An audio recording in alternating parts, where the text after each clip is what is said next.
Okay जी, अस्सलाम वालेकुम everyone and welcome to another lecture of A S level business with Sam. मैं हूं रतीक मानिया और आज की क्लास में जो है वो हम लोग अपना एक नया टॉपिक स्टार्ट करने जा रहे हैं। And this new topic that we have in today's class is basically budgeting. अब सवाल ये है कि भाई बजटिंग क्या है, बजट्स क्या होते हैं, और इसको आपको डिटेल में बहुत ज्यादा जो है वो समझने की जरूरत है। So the question comes at the point कि भाई बजट क्या है। अच्छा, सबसे पहले तो आप ये समझो कि हमारे पास, आपको पता भी होगा, हमने पहले पढ़ा भी है, हमारे पास दो तरह की ऑर्गेनाइजेशंस होती हैं। एक होती है स्मॉल ऑर्गेनाइजेशन, ठीक है भाई। सो हमारे पास एक होती है स्मॉल ऑर्गेनाइजेशन और एक होती है हमारे पास large organization. So we have small organization and we have large organization. Problem ये है भाई कि जो स्मॉल ऑर्गेनाइजेशन होती है उसका आपको पता होगा, स्मॉल ऑर्गेनाइजेशन में हम पहले भी पढ़ चुके हैं, the owner is present at all times. ये जो छोटी कंपनीज होती हैं उसके अंदर ओनर, क्योंकि कंपनी छोटी है, कस्टमर कम है, एम्प्लॉयज कम है, रेवेन्यू कम है, हर चीज कम है, तो ओनर अकेला हर चीज को संभाल सकता है। तो owner is present at all times, owner हर वक्त बिजनेस में मौजूद होता है। प्रॉब्लम है लार्ज कंपनीज का, क्योंकि लार्ज कंपनीज में एम्प्लॉयज ज्यादा हैं, वो राउंड द क्लॉक चल रही है, वो मल्टीपल लोकेशंस में काम कर रही है, रेवेन्यू ज्यादा है, एम्प्लॉय ज्यादा, मस्ती ज्यादा। तो ओनर के लिए हर चीज को संभालना आसान नहीं है। ओनर हर चीज अकेले खुद संभाल सके, दैट इज इम्पॉसिबल। तो ये बड़ी बड़ी कंपनीज में ओनर क्या करते हैं, ओनर जो है फिर वो डिपार्टमेंट्स बना देते हैं। अच्छा भाई, फाइनेंस डिपार्टमेंट को बोलते हैं यार अब ओनर क्या, यार अब हर चीज मैं नहीं संभाल सकता, तो पैसे से रिलेटेड चीजों को तुम संभालो। फिर एक डिपार्टमेंट होता है मार्केटिंग, वो प्रमोशन, एडवर्टाइजमेंट और इन सारी चीजों को संभाल रहा होता है, कस्टमर लीड्स वगैरह को। इसी तरह फिर एक डिपार्टमेंट होता है एचआर, वो भी हम पहले पढ़ चुके हैं, उसका काम होता है एम्प्लॉयज को संभालना। तो हर डिपार्टमेंट के अलग अलग काम होते हैं, हर डिपार्टमेंट के अलग अलग फंक्शंस होते हैं, ठीक है जी। अब सवाल ये है कि जो बड़ी ऑर्गेनाइजेशंस का जो हम ये टॉपिक, अभी टॉपिक जैसे हमने डेफिनेशन को रिकॉल किया, ये लार्ज ऑर्गेनाइजेशन का कॉन्सेप्ट बजट के साथ क्या है। तो भाई जरा इस बात को समझो। अब क्योंकि जब लार्ज ऑर्गेनाइजेशन बहुत बड़ी हो जाती है, ओनर के लिए हर चीज को संभालना पॉसिबल नहीं होता, तो फिर ओनर क्या करता है, ओनर डेलीगेट करना शुरू करता है, चीजों को डिपार्टमेंट्स बनाता है, हर चीज बनाता है। इसी तरह ये जो बड़ी ऑर्गेनाइजेशन होती है इसके अंदर फाइनेंशियल प्लान्स बनते हैं। अब ऑर्गेनाइजेशन इतनी बड़ी है कि उसके लिए फाइनेंशियल प्लानिंग के बगैर काम करना तो पॉसिबल ही नहीं है। जिस तरह बड़ी कंपनी में एचआर था, आपको याद है ना, एचआर क्या करता है, वर्कफोर्स प्लानिंग करता है कि आने वाले दिनों में कितने वर्कर्स चाहिए होंगे, कम चाहिए होंगे, ज्यादा चाहिए होंगे, कम चाहिए होंगे तो अभी से निकालना शुरू कर दो, ज्यादा चाहिए होंगे तो अभी से रखना शुरू कर दो, है ना। वर्कफोर्स प्लानिंग थी। तो कंपनी को अपनी फाइनेंशियल प्लानिंग भी करनी पड़ती है, ये फाइनेंस वाले करते हैं। फाइनेंस वाले जो है वो पूरी प्लानिंग करते हैं, एक फोरकास्ट बनाते हैं। फाइनेंस वाले पूरी प्लानिंग करते हैं, एक फोरकास्ट बनाते हैं। जैसे एचआर वाले प्लानिंग करते हैं ना कि आने वाले दिनों में कितने बंदे चाहिए होंगे, तो फाइनेंस वाले फोरकास्ट बनाते हैं कि आने वाले दिनों में कितने जो है वो हमारी सेल्स होंगी, क्या रेवेन्यू होगा, क्या कॉस्टिंग होगी, कितनी प्रॉफिटेबिलिटी होगी। सारी फोरकास्ट जो बनती है, ये पूरा एक बजट बनता है, ये पूरा एक बजट बनता है कि आने वाले दिनों में कितनी सेल्स होंगी, कितनी प्रॉफिटेबिलिटी होगी, उसको देखकर पूरा एक फाइनेंशियल प्लान बनता है कि अच्छा अगर इतनी सेल्स होंगी और अगर इतना प्रॉफिट हो सकता है तो हम इतने पैसे खर्च करेंगे। इस सारा का सारा जो है वो एक्सपेक्टेशंस के ऊपर मामला चल रहा होता है। इतने पैसे होंगे, इतना रेवेन्यू होगा, इतना ये होगा, इतना वो होगा, तो ये कर सकते तो वो कर सकते, पूरा एक फाइनेंशियल प्लान होता है। मेरी बात आपको समझ आ रही है?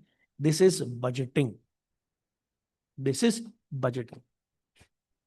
बजटिंग इज बेसिकली जब आप पूरा एक फाइनेंशियल प्लान बनाते हैं, उस फाइनेंशियल प्लान के अंदर पूरी डिटेल्स होती है कि आने वाले दिनों में कंपनी की एक्सपेक्टेड रेवेन्यूज क्या होगी, और कंपनी की एक्सपेक्टेड प्रॉफिटेबिलिटी क्या होगी, और कंपनी की एक्सपेक्टेड कॉस्ट्स क्या होंगी। ये है बजट, ये है budget. So budget is basically, अगर आपसे कोई पूछे कि भाई बजट क्या है, तो आप लिखोगे it is a forecasted financial plan that shows the expected revenue and costs for the company in the future. ठीक है जी। तो बजट क्या है? बजट बेसिकली एक फोरकास्टेड फाइनेंशियल प्लान है जो बताता है कि आने वाले दिनों में कंपनी का एक्सपेक्टेड रेवेन्यू क्या होगा, कंपनी की एक्सपेक्टेड कॉस्ट क्या होगी। अब सवाल ये क्यों? भाई अगर ना बनाओ तो ना बनाओ, मर्जी है आपकी। जिस तरह बड़ी कंपनी की बात है, अगर बड़ी कंपनी ना करे वर्कफोर्स प्लानिंग तो लास्ट मिनट पे पता लगेगा ओ हो 100 बंदे ज्यादा रख लिए, गड़बड़ हो गई। ओ हो 100 बंदे ज्यादा रख लिए तो भी गड़बड़। 100 बंदे कम है तो भी गड़बड़, 100 बंदे ज्यादा है तो भी गड़बड़। देखो बड़ी कंपनी बड़े लेवल पे काम कर रही होती है, they can't afford any screw ups. उनको प्रॉपर प्लानिंग करनी पड़ती है, हर चीज देखनी पड़ती है, समझनी पड़ती है, फिर जाके उसको लेके चलते हैं ना आगे। कोका कोला है, पिज्जा हट है, यूनिलीवर है, मैकडोनल्ड्स है, बहुत बड़ी बड़ी कंपनीज है दुनिया में यार। बगैर प्लानिंग की कैसे काम करेंगे यार? ना बनाए फोरकास्टेड बजट्स तो उनको पता ही नहीं होगा कि किस डिपार्टमेंट को कितने पैसे चाहिए, आने वाले दिनों में क्या सेल्स होगा, क्या प्रॉफिटेबिलिटी होगी, क्या हो सकता है क्या नहीं हो सकता, कुछ भी नहीं पता। ऐसी तुक्के में चल रहा है। अब इमेजिन करो मैकडोनल्ड्स है, मैकडोनल्ड्स का जो मार्केटिंग डिपार्टमेंट है वो पूरा साल काम करता है ना, पूरा साल काम करता है। अब मैकडोनल्ड्स का जो मार्केटिंग डिपार्टमेंट है, क्या हर रोज सीईओ के पास जाएगा, सर आज ये काम करे, 5,000 रुपए दे दे, हमने मस्जिद के बाद पेपर बंटवाए। अच्छा आज ये काम करे, 50,000 रुपए दे दे, हमने जो है वो रोड पे इफ्तार ड्राइव किया। चाहे काम करे आज 50 लाख रुपए दे दे, हमने मेटा पे एड्स चलाई। चाहे काम करे आज वो 5 करोड़ रुपए दे दे, हमने शाहरुख खान को बुलाया। ओनर बोलेगा कि हर रोज तुमको पैसे चाहिए, मेरा और कोई काम ही नहीं है, देखता रहूं क्या है क्या नहीं है। ये समझदारी बेवकूफी है। आपको नहीं लगता कि मार्केटिंग डिपार्टमेंट वालों को पूरे साल में जो कराना है, पूरा एक बजट बना के डायरेक्टर को या सीईओ को एक साथ या प्रेसिडेंट को चेयरमैन को दे दे कि सर देखिए ये प्लान है हमने पूरे साल में करने, इस पे इतने इतने पैसे लगेंगे एक्सपेक्टेड, अब हमें इतने पैसे अलॉट कर दे, हमें आपके पास रोज रोज पैसे मांगने आना ही ना पड़े। क्या करना चाहिए बड़ी कंपनीज को? जिद करनी चाहिए डायरेक्टर को, नहीं नहीं नहीं नहीं एक साथ तो नहीं दूंगा भाई, रोज मेरे जो है ऑफिस का दरवाजा आके नॉक करो, रोज पैसे लेके जाओ। बोलेगा सर आपके लिए जॉब कर रहा हूँ, बैंक का कैशियर थोड़ी हूँ कि रोज आपके पास पैसे लेने हो। एक साथ आप दे दें, रोज रोज आपसे मांगने नहीं पड़ेंगे, मेरा भी टाइम जाया होगा, आपका भी टाइम जाया होगा, एक साथ दे दें। तो ये बजटिंग है, जहां पर एक फोकास बना लेते हो आप कि आने वाले दिनों में कितना रेवेन्यू होगा, कितनी कॉस्टिंग होगी, उसके बेसिस पे वर्किंग करना आसान हो जाता है। हर डिपार्टमेंट ने अपना एक फोकास देता है कि सर हमें इतने इतने पैसों की जरूरत है, मिल जाते हैं इतने पैसे। डिपार्टमेंट का बजट अलग बनता है, कंपनी का बजट अलग बनता है, ये भी याद रखो। फॉर एग्जाम्पल मार्केटिंग वालों को कितने पैसे चाहिए, ये मार्केटिंग डिपार्टमेंट का बजट है। एचआर वालों को कितने पैसे चाहिए, ये एचआर का बजट है। अब पूरी कंपनी के कहां कहां पैसे खर्च होंगे, कहां कहां कलेक्शन होगी, ये कंपनी का बजट है। तो डिपेंड करता है हम किस चीज की बात कर रहे हैं, ठीक है। तो बजट बेसिकली एक फाइनेंशियल प्लान है, एक फोरकास्टेड फाइनेंशियल प्लान है जो ये बताता है कि आने वाले दिनों में जो है वो कंपनी के कितने जो है वो पैसे खर्च होंगे और कहाँ कहाँ खर्च होंगे और कितनी कंपनी की एक्सपेक्टेड रेवेन्यूज होंगे, उसके अगेंस्ट पे फिर प्रॉफिटेबिलिटी कैलकुलेट करना भी बड़ा आसान हो जाता है।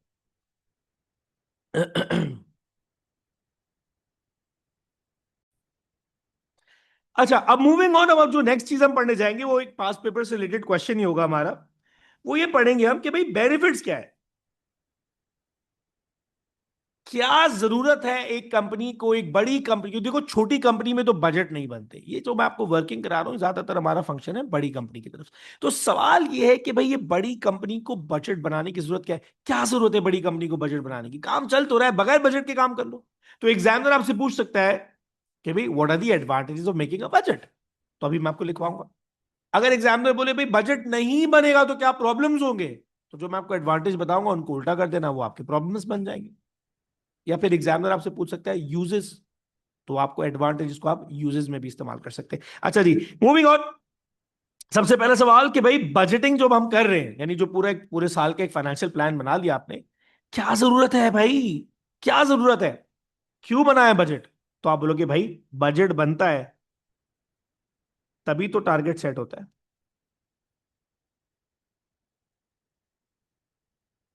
बजट बनेगा तभी तो टारगेट सेट होगा ना।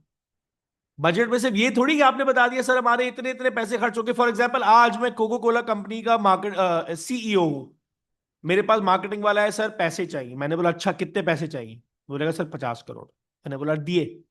क्या करोगे 50 करोड़ का? तो मुझे पूरा एक वो बना के देगा बजट। सर हम ये वाली एडवर्टाइजमेंट करेंगे, हम आतिफ असलम को बुलाएंगे, हम कोक स्टूडियो कराएंगे, हम राहत फतेह अली खान को बुलाएंगे, हम ये करेंगे वो करेंगे फलाना करेंगे ढिमाका करेंगे। और इस सब करने से हमारी सेल्स जो है वो लास्ट ईयर अगर 1 अरब की थी, इस साल 2 अरब की हो जाएगी। मैंने बोला डन। अब क्या हुआ, मैंने उसको 50 करोड़ पे कमिट कर दिए, और साथ साथ क्या हुआ, उसने मुझे ये भी कमिट कर दिया कि सर 1 अरब से हमारी सेल बढ़कर 2 अरब जाएगी। अब उसके पास आ गया टारगेट। उसके पास क्या आ गया टारगेट, कि अगर 50 करोड़ मिले हैं तो 50 करोड़ लेकर मुझे खर्च करने और 1 अरब से अपनी सेल को लेके जाना है 2 अरब रुपए पर। मिल गया टारगेट। अब इमेजिन करो अगर बजटिंग ही ना होती तो कोई टारगेट ही ना होता। कोई टारगेट ही ना होता तो एम्प्लॉय किस चीज के लिए काम करता? एक चीज तो हम पढ़ चुके हैं ना कि भाई बगैर टारगेट, बगैर गोल, बगैर ऑब्जेक्टिव तो जिंदगी बेकार है। आपको याद होगा हमने chapter unit number 1 chapter number 4 में पढ़ा था बिजनेस ऑब्जेक्टिव्स। क्या पढ़ा है मैंने आपको वहां पर? जो रोड पे बैठा हुआ ड्रग एडिक्ट और मैं और आप में फर्क क्या है? उसकी जिंदगी में कोई टारगेट नहीं है, मेरी और आपकी जिंदगी में टारगेट है। टारगेट के बगैर कोई कोई मोटिवेशन ही नहीं, कोई ऑब्जेक्टिव ही नहीं है। बेकार है जिंदगी यार बगैर टारगेट की। टारगेट होना बहुत जरूरी है, बगैर टारगेट के सब बेकार है। बगैर टारगेट के सब बेकार है, टारगेट होना बहुत जरूरी है, बहुत ज्यादा जरूरी है। तो अगर एग्जामिनर आपसे पूछता है कि भाई बजट क्यों बनाए, तो आप बोलोगे भाई बजट बनेगा तभी तो उसमें से टारगेट निकलेगा, और टारगेट निकलेगा तभी तो एम्प्लॉय मोटिवेटेड होगा उसको अचीव करने के लिए। यस और नो? तो भाई सबसे पहला एडवांटेज क्या है कि जब बजट बनता है तो बजट के अंदर से टारगेट निकलते हैं। टारगेट निकलेगा तो ही तो एम्प्लॉय उसको अचीव करने के लिए मोटिवेटेड होगा ना एम्प्लॉय।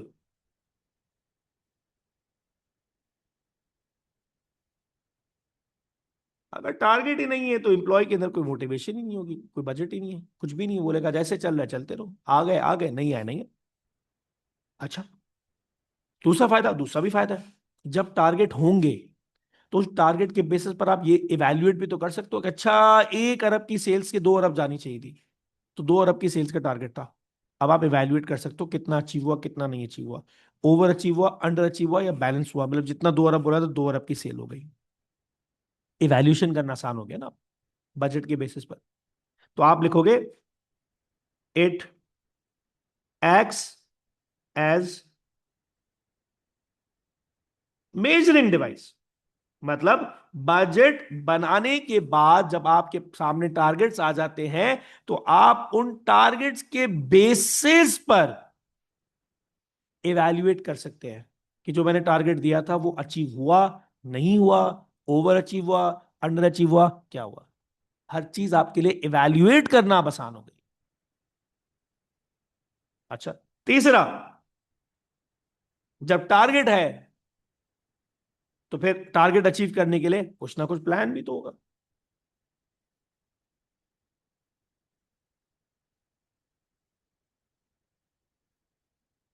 अब बजट बनेगा तो ही तो कोई टारगेट होगा, टारगेट होगा तो ही तो उसको अचीव करने के लिए कोई कोई प्लान होगा ना। अगर कोई टारगेट ही नहीं है, कोई बजट ही नहीं है, तो क्या प्लानिंग करोगे? क्या अब आपसे कोको कोला की कंपनी वाले बैठे हैं आज, डायरेक्टर सीईओ सारे हेड प्रेसिडेंट चेयरमैन सारे साथ बैठे हैं, उनके पास कोई टारगेट ही नहीं है। बोले यार सेल्स बढ़ानी है। अच्छा, कैसे बढ़ानी सेल्स? पता ही नहीं है। सेल्स बढ़ाने के लिए कितना पैसा खर्च होगा? पता ही नहीं। जब जिंदगी में कोई टारगेट ही नहीं तो क्या प्लान होगा भाई? टारगेट होता है तो उसको अचीव करने के लिए प्लानिंग होती है ना। तो बजट्स होने का फायदा ये है कि जब आपके पास बजट होगा तो आपके पास एक्सपेक्टेड आने वाले दिनों के रेवेन्यूज होंगे, एक्सपेक्टेड आपके पास आने वाले दिनों की कॉस्टिंग होगी।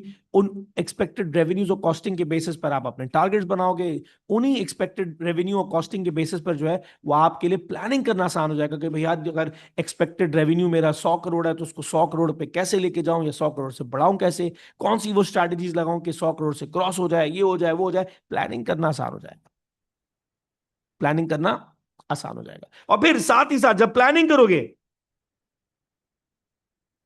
तो आप एलोकेशन ऑफ रिसोर्स भी कर पाओगे।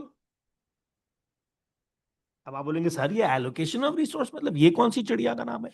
भाई देखो, एलोकेशन, अब एक चीज हम चैप्टर नंबर 1 पे जाते हैं बिजनेस की। हमने शुरू के चैप्टर नंबर 1 पे क्या पढ़ा था? All businesses have limited resources. पढ़ा नहीं पढ़ा? पढ़ा था ना कि दुनिया में जितने भी बिजनेसेस हैं भाई, सारे बिजनेसेस के जो रिसोर्सेज हैं वो लिमिटेड है। तो अगर हर बिजनेस के पास limited land, limited labour, limited capital, limited enterprise है, तो दुनिया में कोई भी बिजनेस भाई अपने रिसोर्सेज को वेस्ट करना अफोर्ड नहीं कर सकता। दुनिया में कोई भी बिजनेस अपने रिसोर्सेज को वेस्ट करना अफोर्ड नहीं कर सकता। अब प्रॉब्लम यह है कि अगर कोई भी बिजनेस अपने रिसोर्सेज को वेस्ट करना अफोर्ड नहीं कर सकता, तो हर बिजनेस चाहता है कि वो अपने लिमिटेड रिसोर्सेज को इस तरीके से यूज करे कि वेस्टेज मिनिमम हो। वो अपने रिसोर्सेज को best of the best of the best तरीके से यूज करे।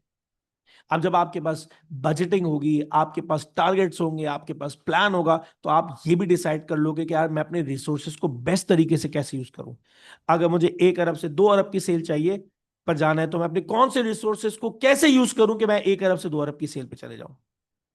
अगर मेरी कॉस्ट, मेरे एक्सपेक्टेड कॉस्ट है 1 करोड़, तो मैं ऐसी अपनी रिसोर्स के साथ क्या करूं कि मैं इस कॉस्ट को 1 करोड़ से गिराकर 80 लाख पर ला सकूं।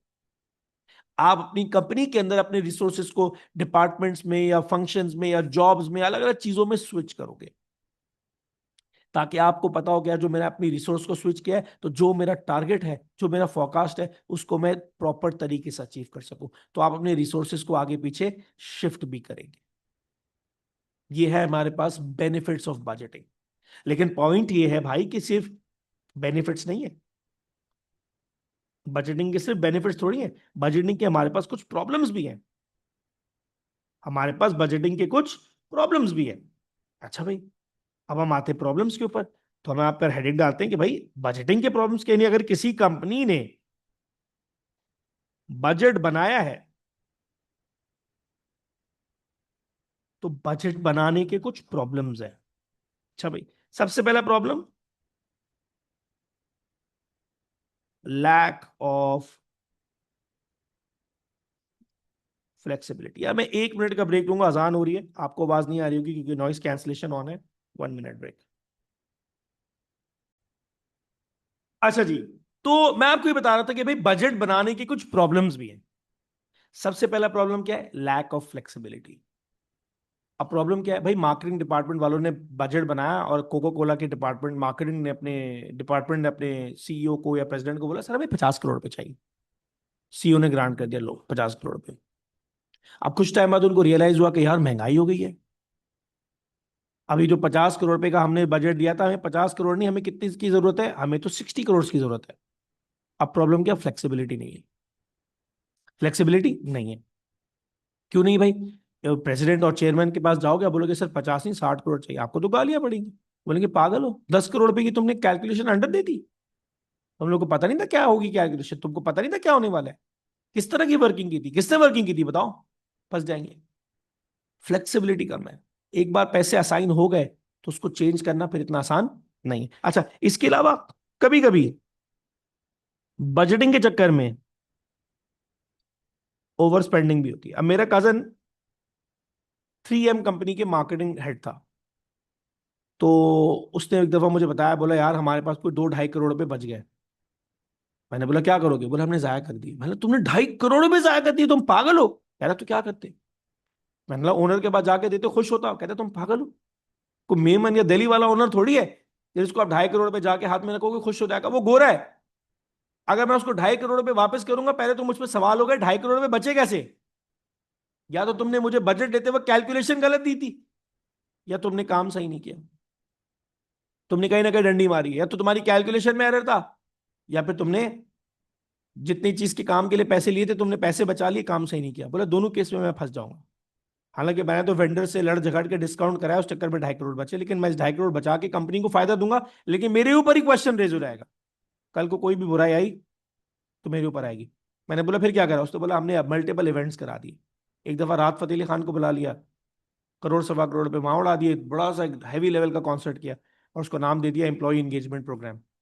अच्छा भाई, फिर हमने ये करा दिया वो करा दिया, कहता करते करते करते करते मैं, ये मैं आपको बात बता रहा हूँ 2019 की, 6 साल पुरानी बात हो गई। कह रहा करते करते करते मैंने जो है वो 1,90,00,000 रुपए, 1,80,00,000 तक कर लिए, मैं 10, 20, 30 लाख रुपए और खर्च करूंगा, और बस 10, 12 लाख रुपए बच जाएंगे। ओनर को बोलूंगा यार, ये सीईओ को बोलूंगा, ओनर तो नहीं, सीईओ को बोलूंगा, बस ये बच गया, बढ़ा दिए पैसे, ओवर स्पेंडिंग कर दी। कभी कभी बजटिंग के चक्कर में ये भी होता है, डिपार्टमेंट को आपने पैसे दे दिए, अब डिपार्टमेंट कह रहा है अब तो खर्च करना जरूरी है, आ गए हैं, जबरदस्ती जाया करो लेकिन खर्च करो। तो कभी कभी बजटिंग के चक्कर में जो है वो ओवर स्पेंडिंग भी हो जाती है। अच्छा, फिर क्या प्रॉब्लम है बजटिंग का, नंबर 3 पर। नंबर 3 पे प्रॉब्लम ये है कि इनका फोकस जो है वो ज्यादातर शॉर्ट टर्म होता है। जो बजटिंग, ये जो प्लानिंग होती है, 1-1 साल के ऊपर होती है बेसिकली। कुछ कुछ कंपनीज में होती है बड़ी, लेकिन ज्यादातर 1-1 साल की होती है। यहां पर फोकस इनका 1 साल पर ही होगा कि 1 साल में क्या सेल्स होंगी, 1 साल का क्या टारगेट होगा, 1 साल में क्या इवेंट्स होंगे, इसी साल की बात करो। इस साल का बजट मिला है तो देखो इस साल में क्या फायदा क्या नुकसान हो रहा है, आने वाले दिनों में क्या होगा, अगले 2 साल 3 साल में क्या होगा छोड़ दो। अभी क्या हो रहा है, अभी क्या फायदा है, अभी क्या नुकसान है, अभी क्या हो रहा है, सब अभी की देखो। अभी इवेंट करा लो, अभी सेल्स बढ़ा लो, अभी ये कर लो, अभी वो कर लो। तो प्रॉब्लम ये है भाई कि जो बजटिंग होती है ना, इसमें आपका फोकस ही शॉर्ट टर्म होता है, मेजर फोकस ही शॉर्ट टर्म है। लॉन्ग टर्म पे कोई फोकस नहीं होता कि बाद में जाके क्या इफेक्ट आएगा, बाद में क्या करना पड़ेगा, बात को छोड़ो, फोकस करो शॉर्ट टर्म पे। तो इसका फोकस शॉर्ट टर्म पे होता है। तो कभी कभी ऐसा भी होता है कि शॉर्ट टर्म पे फोकस करने के लिए आप बहुत सारी चीजें गलत कर जाते हो, जिस चक्कर में आपको लॉन्ग रन में फायदा होता है। नहीं, नॉर्मली मैंने देखा है बजट्स के चक्कर में लोग, अक्सर कंपनीज क्या करती है, भाई बजट करना है, बजट बनाया था, सेल्स आएंगी, फाइनेंशियल प्लान था, नहीं अचीव हो रहा, प्राइस गिरा दो, सेल्स आ जाएंगी, टारगेट अचीव हो जाएगा। तो भाई वो एक दफा प्राइस गिराओगे ना, तो अब आपने जब एक दफा प्राइस गिराई ना, आपने कस्टमर को ट्रेन कर दिया कि बार बार प्राइस गिर सकती है। क्या करता है एलवी, एलवी कहता है दुनिया इधर की उधर हो जाए, एक्स्ट्रा माल बच जाए, जला दो, सस्ता नहीं करो। जला देगा एलवी, सस्ता नहीं करेगा। वो कह रहा है शॉर्ट टर्म के लिए लॉन्ग टर्म खराब नहीं करूंगा, शॉर्ट टर्म पे तो मुझे सेल्स मिल जाएंगी, जो एक्स्ट्रा माल बच गया वो बिक जाएगा, वर्किंग कैपिटल जो लग गया बाहर आ जाएगा। लेकिन बॉस लॉन्ग टर्म पे मेरे कस्टमर ट्रेन हो जाएंगे कि एलवी पे सेल लगती है, एलवी सस्ता है। कहता है वो सस्ते का नाम ही नहीं देना आना चाहता, आने ही नहीं देना चाहता कस्टमर के दिमाग में। ये है प्रॉब्लम, ये है बजटिंग का तीसरा problem.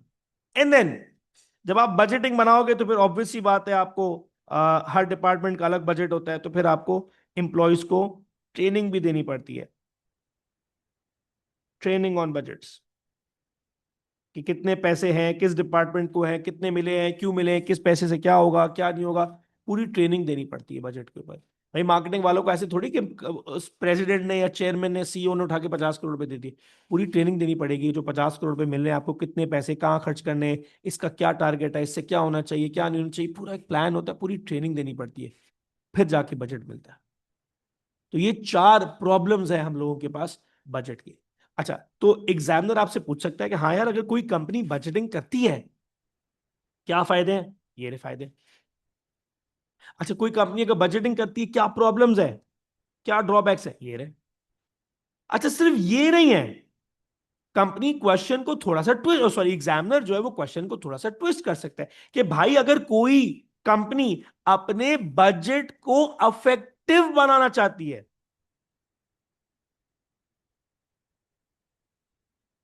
Factors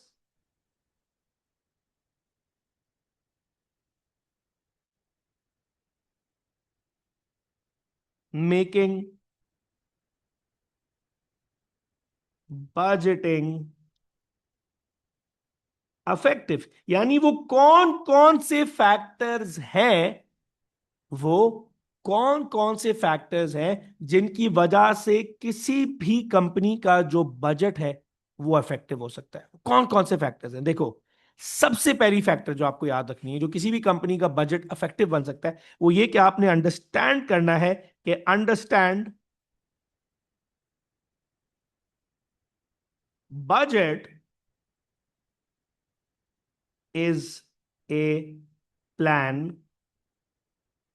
not a forecast. अब आप बोलेंगे सर ये क्या बात हुई, आपने तो शुरू से बताया बजट फोरकास्ट होता है। हाँ, आई एग्री, बजट फोरकास्ट होता है, जिसके अंदर आप ये देखते हो कि आने वाले दिनों में क्या होगा क्या नहीं होगा, माना।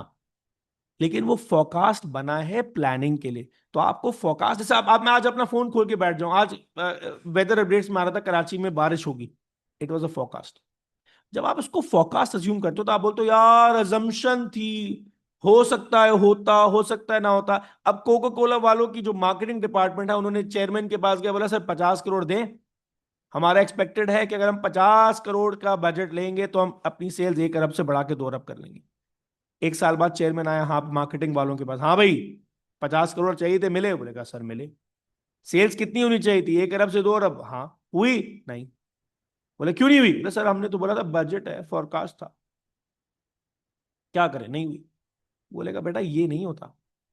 फोरकास्ट जब आप उसको अज्यूम करने बैठ जाओगे ना कि ये फोरकास्ट है, तो फिर आप हाथ पे हाथ रख के बैठ जाओगे यार फोरकास्ट है, अजम्पशन है। नहीं भाई, अजम्पशन है, लेकिन फोरकास्ट, ये जो बजटिंग है, इस अजम्पशन को आपने रियलिटी में लेकर आना है। तो आप रियलिटी में उस वक्त लेके आओगे जब आप इसको दिमाग में रखोगे कि भाई ये फोरकास्ट नहीं है, ये मेरा प्लान है। और जब आप उसको ऐसा प्लान कंसिडर करोगे तो आप ऊपर से लेकर नीचे तक पूरा जोर लगाओगे उसको रियलिटी में कन्वर्ट करने के लिए। आप ऊपर से लेके पूरा नीचे तक बनाओगे, जोर लगाओगे उसको रियलिटी में कन्वर्ट करने के लिए। तो अगर कोई भी कंपनी अपने बजट को अफेक्टिव बनाना चाहती है, वो चाहती है कि उनका बजट अफेक्टिव हो, तो दिमाग में बिठा ले कि यार ये जो फोरकास्ट है, फोरकास्ट नहीं है, ये एक प्लान है, ये एक प्लान है। जब आप उसको प्लान करके लेके चलोगे ना, तो आपकी गलती होने के चांसेस बहुत कम है। जब आप उसको प्लान की तरह लेके चलोगे ना, तो आप उसको उस पर वर्किंग करोगे, रादर देन कि आप उसको प्रिडिक्शन समझ के हाथ पे हाथ रख के बैठ जाओ। ठीक है ना? अच्छा, अब दूसरा, अगर आप अपने बजट को अफेक्टिव बनाना चाहते हो, तो बजट अफेक्टिव कैसे हो सकता है? जब आपका जो बजट है, आपके जो दूसरे डिपार्टमेंट्स है कंपनी के, coordination and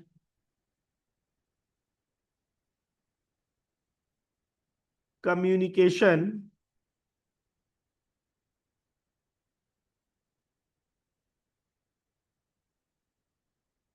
between departments strong.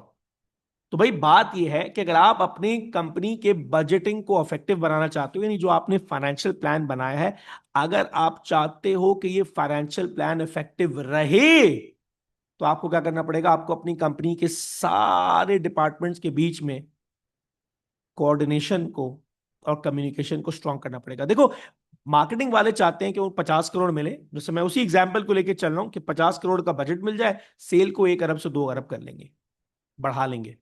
अब उन्होंने 50 करोड़ लगाए, सेल 1 अरब से बढ़ के 2 अरब हो गई।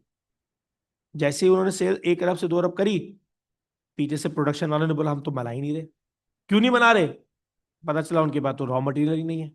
उन्होंने सप्लाई चेन वालों को बोला ही नहीं था कि भाई हमें इस बार डबल सेल्स करनी है, तो डबल रॉ मटेरियल चाहिए। फिर एम्प्लॉय नहीं है, पता लगा उन्होंने एचआर वालों को बताया ही नहीं था कि इस बार डबल सेल्स करनी है, तो डबल माल प्रोड्यूस करना है, डबल माल प्रोड्यूस करना है तो डबल एम्प्लॉय चाहिए। एम्प्लॉय, एचआर वालों ने वर्कफोर्स प्लानिंग की नहीं उसके हिसाब से, रिक्रूटमेंट सिलेक्शन की नहीं, फंस गए।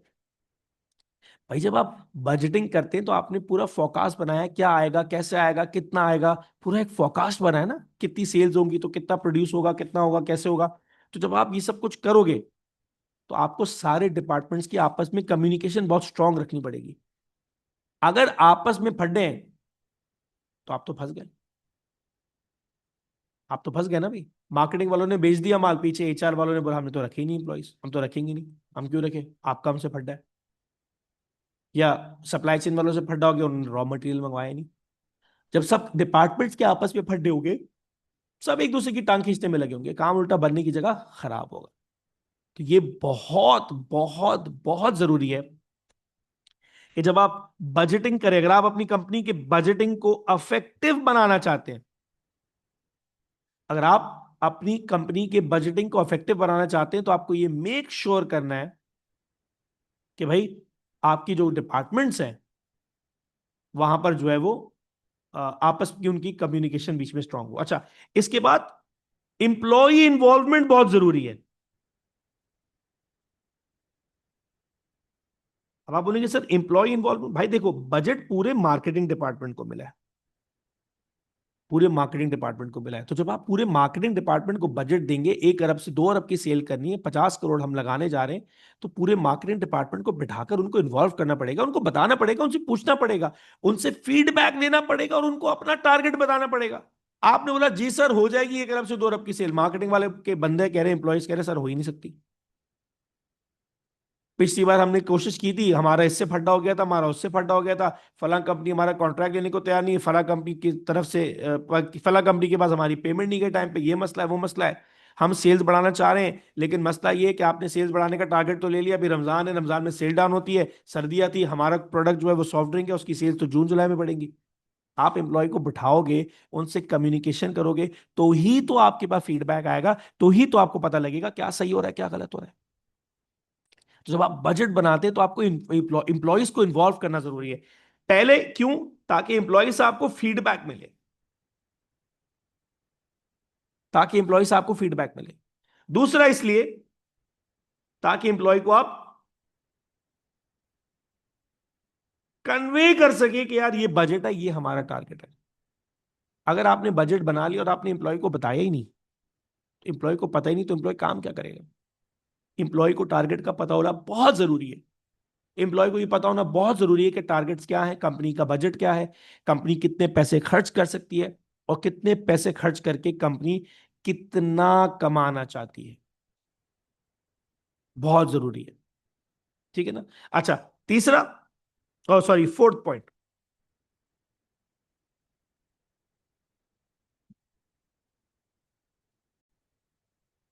अच्छा, अब जब आप बजट बनाते हो, तो बजट जो है वो आप बनाने के बाद बजट किसको देते हो? या तो आप बजट डिपार्टमेंट को दोगे कि ये लो मार्केटिंग वाले, ये लो तुम्हारा बजट, या आप मार्केटिंग के जो मैनेजर्स होंगे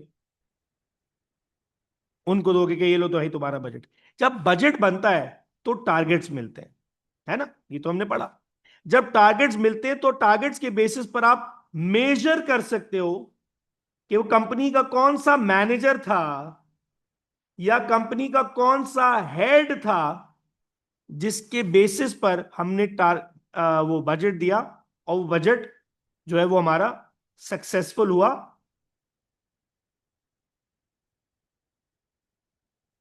सक्सेसफुल हुआ या सक्सेसफुल नहीं हुआ। तो इसका मतलब ये कि अगर आप बजट देते हैं, अगर आप बजट देते हैं तो बजट के बेसिस पर आप अपने अफेक्टिव एंड नॉन अफेक्टिव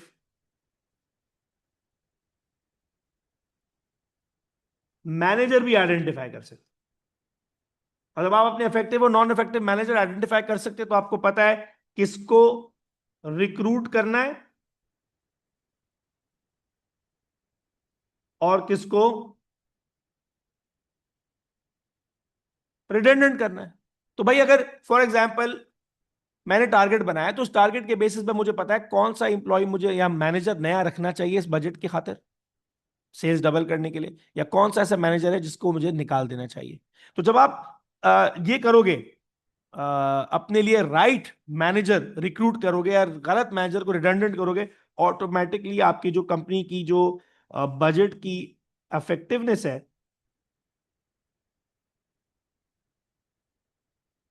वो बढ़ जाएगी। शायद आपको समझ ना आया हो, थोड़ा सा मुश्किल पॉइंट है, समझाता हूं। देखो भाई, जब आप बजट देते हो तो बजट किसी ना किसी डिपार्टमेंट को, या डिपार्टमेंट के प्रेसिडेंट को या मैनेजर को या किसी को मिलता है ना। तो जब बजट मिलता है तो साथ में टारगेट भी मिलता है।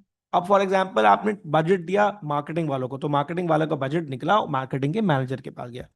अब आप क्या कर सकते हो? अब आप उसके बेसिस पर देख सकते हो, उस टारगेट के बेसिस पर देख सकते हो कि कौन सा मैनेजर जो है इस बजट को अचीव करने में मेरी हेल्प कर रहा है, और कौन सा मैनेजर मेरी हेल्प नहीं करेगा।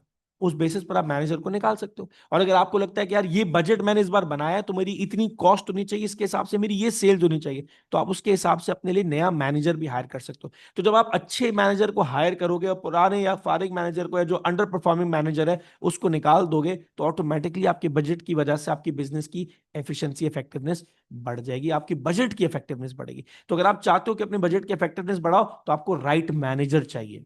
नहीं मतलब इन सिंपल वर्ड्स, राइट लोग चाहिए जो उस बजट को सही तरह से यूज करें, उसको इंप्लीमेंट करें। तो राइट मैनेजर है या नहीं, वो आपको बजट की वजह से ही पता लगता है। तो ये थे हमारे पास कुछ फैक्टर्स जिनकी वजह से किसी भी कंपनी का जो बजट है वो अफेक्टिव बन जाता है।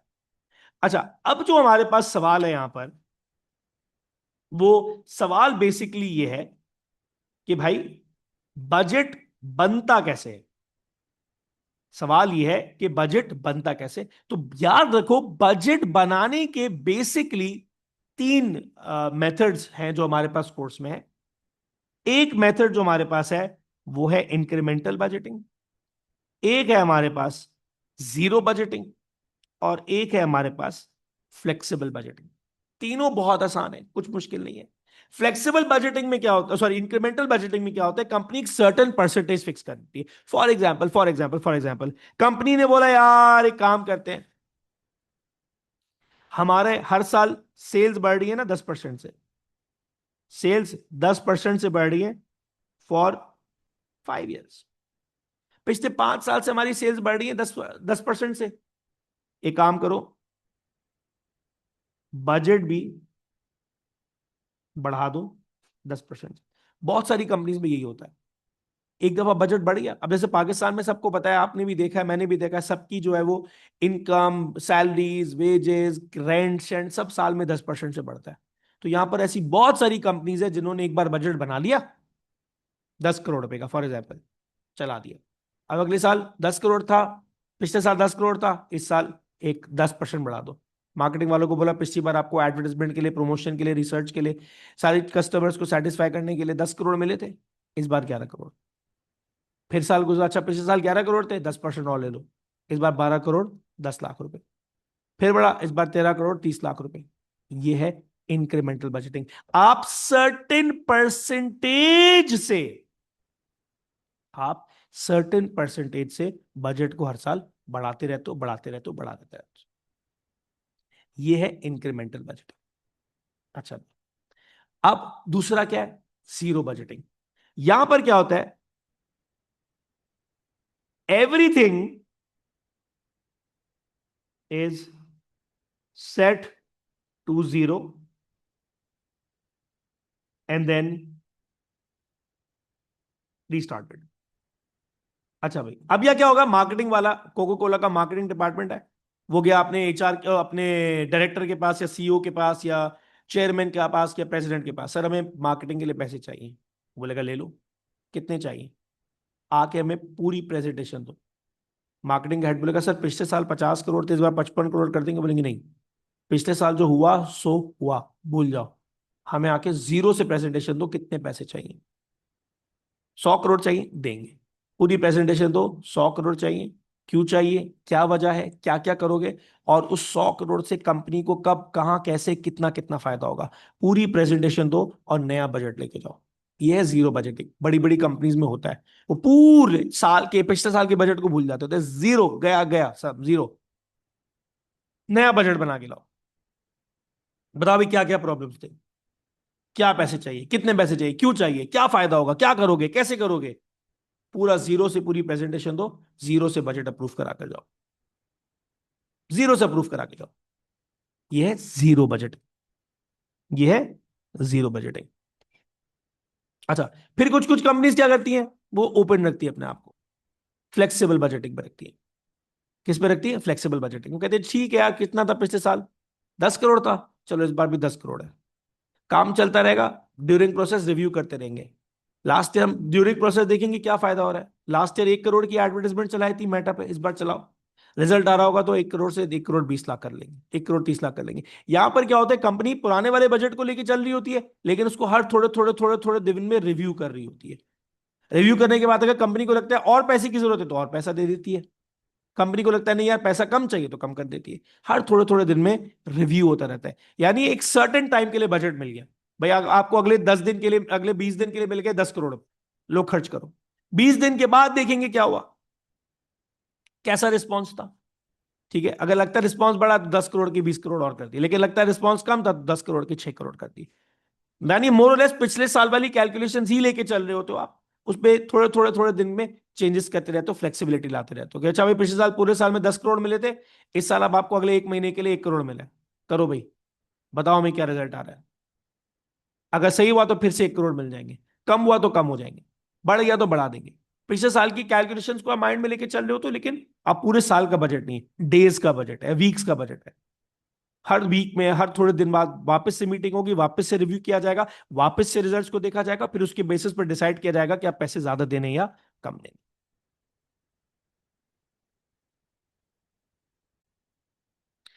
अच्छा जी, moving on to the final part of budgeting.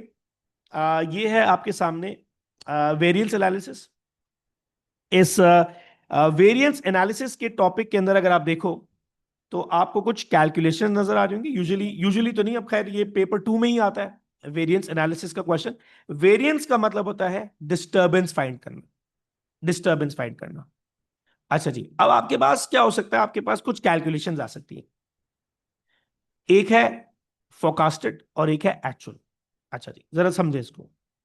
Late से आपको एग्जामिनर ने बजट दिया था कि एक कंपनी है जिसको लगता है कि उनका इन द ईयर 2025 में 10 लाख का रेवेन्यू होगा। होगा, ये एक फोरकास्ट है, एक प्लान है, होगा। अच्छा भाई, तो ये बजट है। 2025 का जब पूरा साल कंप्लीट हुआ और कंपनी जब बैठी, बैठने के बाद देखा कि सोचा था सेल्स 10 लाख होंगी, निकली कितनी? 8 लाख। निकली कितनी? 8 लाख। अब इसका वेरिएंस निकालो। वेरिएंस का मतलब डिस्टर्बेंस, चेंज। क्या डिस्टर्बेंस है भाई? 2 लाख की डिस्टर्बेंस है। सोचा था 10 लाख, निकला 8 लाख। ठीक है, तो आपको 2 लाख रुपए का वेरिएंस नजर आ रहा है, यानी 2 लाख रुपए का डिफरेंस नजर आ रहा है, चेंज नजर आ रहा है, डिस्टर्बेंस नजर आ रही है। अच्छा जी, फेवरेबल है अनफेवरेबल? डेफिनेटली अनफेवरेबल है भाई। आपने सोचा था 10 लाख आएंगे, आए 8 लाख, तो ये तो डेफिनेटली अनफेवरेबल है। डेफिनेटली अनफेवरेबल है। अच्छा जी, तो एक तो एग्जामिनर आपसे वेरिएंस निकालने को बोल सकता है, वो तो बहुत सिंपल है, प्लस माइनस करके वेरिएंस निकालोगे। दूसरा, एग्जामिनर आपको बोल सकता है निकालने को कि भाई फेवरेबल है या अनफेवरेबल है, वो तो आप देख लोगे। आपका अकल चलनी चाहिए। आपके हिसाब से कितने आने चाहिए थे? 10 लाख आए कितने? 8 लाख। तो सोच से कम आए ना पैसे, तो अच्छा है बुरा है? जब सोच से पैसे, आपने सोचा था अभी ईद आने वाली, मेरी 50,000 ईदी जमा होगी, 40,000 जमा होगी। फेवरेबल हुआ अनफेवरेबल हुआ? तो आपकी सोच से कम पैसे मिले ना, अनफेवरेबल हुआ। अच्छा जी, तीसरी चीज एग्जामिनर बोल सकता है, मुझे बताओ ये ओवर है या अंडर है। एग्जामिनर बोलेगा तीसरी चीज, मुझे बताओ ओवर है या अंडर है। अब आप बोलोगे ओवर अंडर समझ नहीं आया, समझाता हूं। हमेशा बेस को देखो। हमेशा किसको देखो? बेस। 8 लाख रुपए। 8 लाख एक्चुअल है। 8 लाख क्या है? एक्चुअल। एक्चुअल में 8 लाख आए। आपने सोचे कितने थे? 10 लाख। यानी अगर आप एक्चुअल से देखो 8 लाख से, तो आपने ओवर सोचा हुआ था। एक्चुअल तो रियलिटी है ना, ये बजट थोड़ी है। रियलिटी है, तो रियलिटी 8 लाख की है। सोच कितने की थी? 10 लाख की थी। तो आपने रियलिटी से कम सोचा हुआ था, ज्यादा सोचा हुआ था? आपने रियलिटी से ज्यादा सोचा हुआ था। ओवर कैलकुलेशन थी आपकी। क्या थी? Over calculation. अच्छा, नीचे चलते हैं। मैंने सोचा था मेरा रेवेन्यू होगा 10 लाख, सोचा था। निकला कितना? 15 लाख। कितना वेरिएंस है? 5 लाख का। फेवरेबल है अनफेवरेबल है? डेफिनेटली फेवरेबल है। सोचा था 10 लाख, मिल गए 15 लाख। आपने सोचा था 50,000 ईदी जमा होगी, लाख रुपए ईदी जमा हो गई आपकी, तो मजे हो गए, पार्टी हो गई भाई। सोच से ज्यादा पैसे आ गए आपके पास, फेवरेबल है ना? हाँ। ओवर अंडर, अच्छा अब आप किस पे जाओ? एक्चुअल पे जाओ। ओवर अंडर देखने के लिए एक्चुअल देखो। एक्चुअल कितना है? 15 लाख। एक्चुअल कितना है? 15 लाख। सोचा कितना था? 10 लाख। तो आपने एक्चुअल से कम सोचा था, ज्यादा सोचा था? आपने एक्चुअल से कम सोचा था, अंडर कैलकुलेट किया था। आपने एक्चुअल से कम सोचा था ना। आपने सोचा कितना था? 10 लाख, निकला कितना? 15। तो आपने एक्चुअल से कम सोचा था, तो ये आपकी निकली अंडर कैलकुलेशन। ये आपकी निकली अंडर कैलकुलेशन। अच्छा जी, खर्चे पे आते हैं। ये रहा एक्सपेंस। मैंने सोचा था मेरा एक्सपेंस होगा 10 लाख, 10 लाख खर्च करने पड़ेंगे। खर्च हुए कितने असल में? 8 लाख। सोचा कितना था खर्च होंगे? 10। खर्च कितने हुए? 8। यानी सोच से कम खर्च हुए। सोच से कम खर्च हुए। Favourable unfavourable? डेफिनेटली फेवरेबल है। कितना वेरिएंस है? 2 लाख का। सोच से 2 लाख कम खर्च हुए, यानी कम पैसे गए जेब से, फेवरेबल है। अच्छा, ओवर अंडर? एक्चुअल पे देखो। सोचा कितना था? 10 लाख, निकला कितना? 8 लाख। तो आपने सोच से, सॉरी, एक्चुअल से ज्यादा सोचा हुआ था। एक्चुअल से ज्यादा सोचा हुआ था, तो ये ओवर हो गया। अच्छा भाई, नीचे आते हैं। मैंने सोचा था 10 लाख जाएंगे जेब से, चले गए 15 लाख। आपने सोचा था यार मैं गाड़ी खरीदने जा रहा हूँ, 10 लाख की गाड़ी मिल जाएगी, गाड़ी मिली आपको 12 लाख में। तो 10 लाख की जगह जेब से 12 लाख निकल गए। वेरिएंस कितना? 2 लाख। कम निकले, ज्यादा निकले? ज्यादा निकले जेब से। तो जब पैसे ज्यादा निकलेंगे जेब से तो कभी भी फेवरेबल हो सकता है, हमेशा अनफेवरेबल होगा। ये लिखा हुआ अनफेवरेबल। अच्छा भाई, ओवर अंडर एक्चुअल से देखो। सोचा कितना था? सोचा कितना था? 10 लाख। निकला कितना? 15। एक्चुअल से कम सोच के बैठे थे आप। एक्चुअल से कम सोच के बैठे हुए थे। Under calculation. ये है हमारे पास वेरिएंस एनालिसिस, जिसमें आप प्लस माइनस करके चेंज निकालते हो। उस चेंज के बेसिस पर आप देख सकते हो कि वो फेवरेबल था या अनफेवरेबल था। और फिर उस फेवरेबल अनफेवरेबल के बेसिस पर आप डिसाइड करते हो कि भाई ये जो कैलकुलेशन थी, ये ओवर कैलकुलेटेड थी या अंडर कैलकुलेटेड थी।